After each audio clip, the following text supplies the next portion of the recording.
జూబ్లీహిల్స్లో జరిగిన కాంగ్రెస్ బూత్ కమిటీల సమావేశం ఉద్రిక్తతకు దారితీసింది.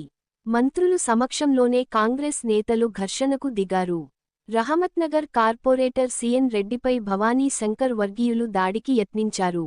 బీఆర్ఎస్ నుంచి వచ్చిన సిఎన్ రెడ్డి కాంగ్రెస్ నేతలపై కేసులు పెట్టించి ఇబ్బందులు పెడుతున్నారంటూ ఆరోపణలు వెల్లువెత్తాయి. దీంతో సిఎన్ రెడ్డిని సమావేశానికి రానివ్వలేదు.